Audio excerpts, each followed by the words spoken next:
di mana ini ancamannya 10 tahun.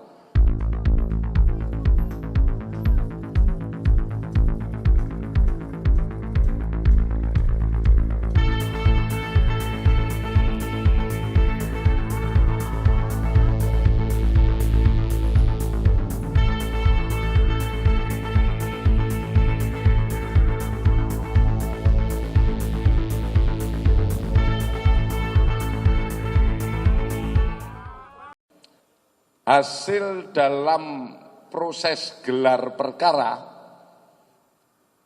semua menyatakan sepakat untuk menaikkan saudara PG menjadi tersangka.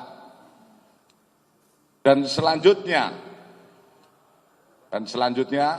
pada pukul kurang lebih 21.15 penyidik langsung memberikan surat perintah penangkapan disertai dengan penetapan sebagai tersangka.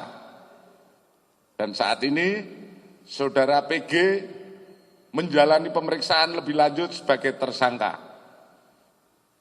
Mungkin itu saja yang perlu kami sampaikan perkembangan penanganan kasus Panji Gumilang.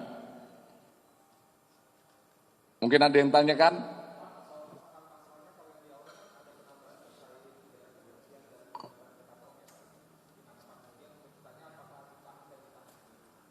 Pasal yang dipersangkakan, yaitu pasal 14 ayat 1 Undang-Undang nomor 1 tahun 46 tentang peraturan hukum pidana, di mana ini ancamannya 10 tahun.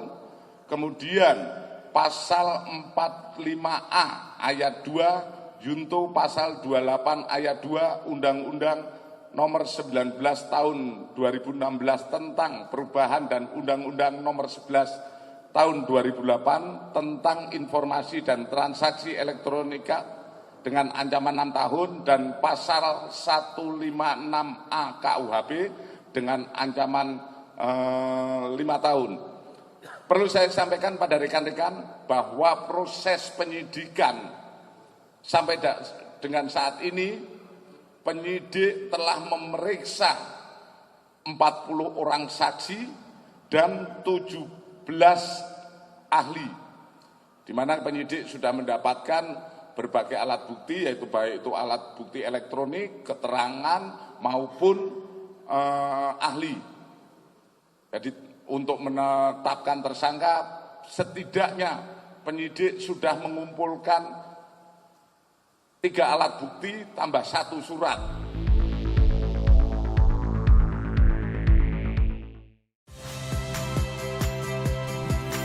Saya Valeria Bella. Saksikan program-program Kompas TV melalui siaran digital, pay TV, dan media streaming lainnya. Kompas TV, independen, terpercaya.